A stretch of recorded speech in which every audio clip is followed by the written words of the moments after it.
Are you sick of hoping and pretending in your relationship?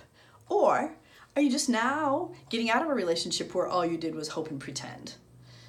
Maybe you're just now freshly into a relationship where that's what's going on. You're hoping and pretending that things will get better.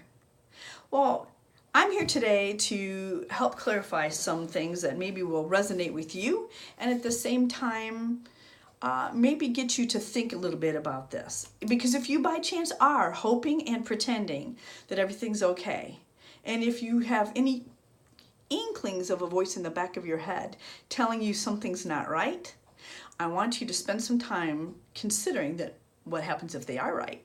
What happens if they are right?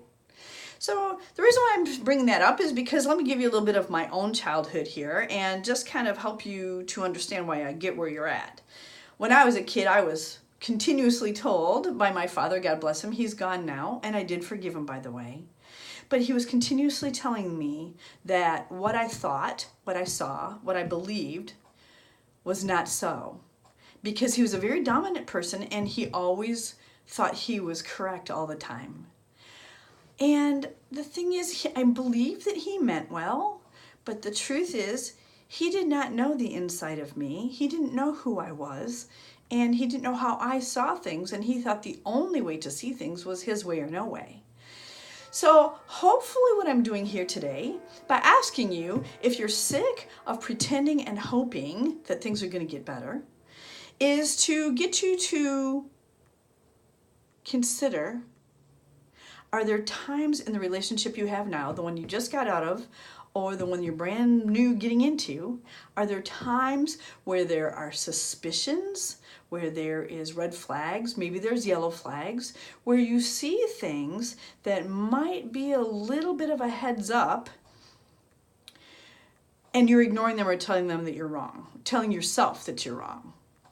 Are there possibly times where you are hoping and pretending, whether it be the addictive nature, or you think he has too many opposite sex friends and you're suspicious that they're maybe a little too much of the friends, if you know what I mean?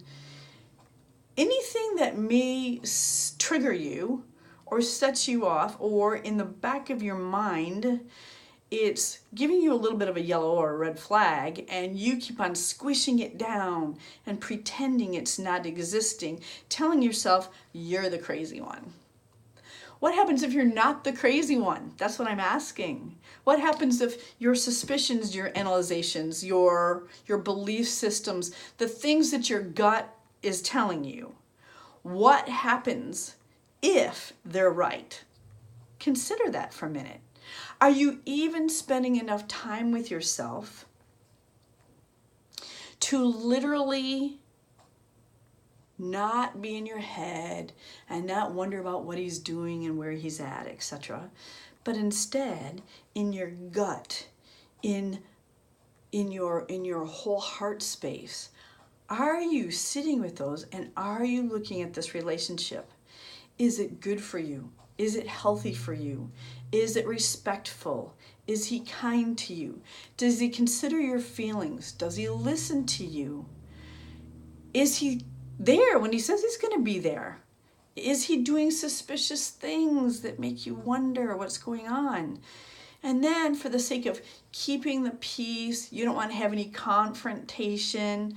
Maybe it's that you want to hope and pray that this relationship is really the one, and you push these yellow flags and red flags back in the back of your head and kind of lock the door to consider that maybe this is the real relationship and everything that you're seeing and the little alarms going off are not real, in hope that this is the one. See, I'm trying to get you to think really strongly about your actions and behaviors, and why is it you're chasing somebody that might not necessarily be chasing you? Why is it that you, for the lack of a better word, are ankle grabbing, or you're over pleasing, or you're over giving, and you're doing this in hopes that it's going to bring more attraction to you? I'm going to tell you right now that that doesn't work. Think about this. Here's you and the person you're with, right? You both should have individual paths. And then the more you continuously give, over ankle grab, do whatever you do you see how it pushes the other person away? Do you see how it works that way? Where if you both are together, your individual selves, whether you're married, whether you're living together, where you're just now dating, it doesn't matter where.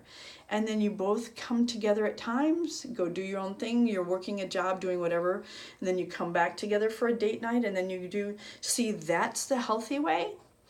And when you're over people pleaser, you're over giver, when you question your own thoughts mentality, when you wonder if your gut is right, when you question your instincts, what happens is you end up spending a lot of wasted time doing this hoping and pretending thing. You put on the rose-colored glasses and you hope what you think and feel is not true. But what if it is true? What if it is true? What if he doesn't prioritize you? What if he doesn't care about your feelings? What if he doesn't care about your perception of things? What if he just doesn't care about you? And the signs are all there. It's clear by the things he says to you that he doesn't really care that much. Or it's clear he doesn't care if he hurts his feelings. Oh, you're too sensitive, just get over it. Those kinds of things is when you start telling yourself, oh, maybe I am too sensitive. Maybe I should get over it. Maybe I should let him talk to me that way and I'm just too sensitive. So it's normal for people to be talked to this way. No, it's not. It's not normal for you to be talked to in a way that's not satisfying or pleasing to you. That is not okay. So in the midst of hoping and in the midst of pretending, what happens is you are losing yourself. You're losing yourself. Think about that. Losing yourself is not a good thing. Losing yourself is a negative thing. It's not positive behavior, and it's not putting you in the right direction. So my challenge for you today is to sit after this video for just a few minutes and really consider, are you hoping and hoping for far too long? It's still not changing. Are you pretending everything's okay and it's not? And you're just squelching all these negative feelings and pushing them down and down and down. And you're accepting poor behavior, bad behavior, unacceptable behavior. You're accepting unacceptable behavior. And is this possible? If it's possible, or if you feel like it's time to get out of that mode of always pleasing and always chasing away, always doing something that's creating this relationship to not be honest, and I mean gut core honest, where you can say, look, when you talk to me like this, it really hurts my feelings, and he says back to you, I'm really sorry. Give me the examples exactly and let me fix that, and I won't do that anymore. Done. And he doesn't do it anymore. Or does he talk to you in a negative way, and then you say to him, hey, you know what? When you say these things to me, it really hurts my feelings. And he just does something like excuses it, overrules it, tells you you're not right, tells you you're too sensitive, you're wrong, tells you his intentions are not to do that, but he continues to do it anyway, then is he really caring about you? Is he really sensitive about making sure that he is showing you love in which way you need to be shown love? Those are the questions. That's exactly what it is I do with Honest Intimacy, is I help you to get back to your core self and get back to taking a stand for who you are. I help you take a stand for who you are because I really want you to be loved in a way in which you need to be loved. And that is something that you can accomplish and do. You don't have to put up with being loved in a way in which it doesn't make sense to you, it doesn't even feel like love, right?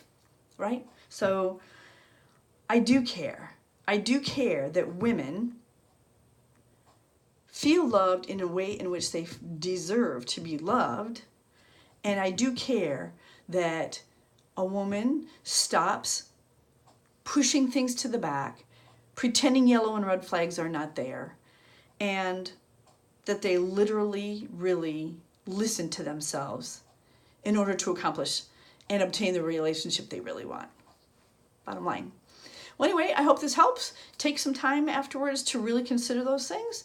And I do have that honest intimacy test. If you haven't taken that, you can click on the bottom of this email, and it should be right there. And by the way, reach out to me. Hit reply and reach out to me. I'm here, and I would love to hear your story. I will talk to you soon. Have a great day. Bye.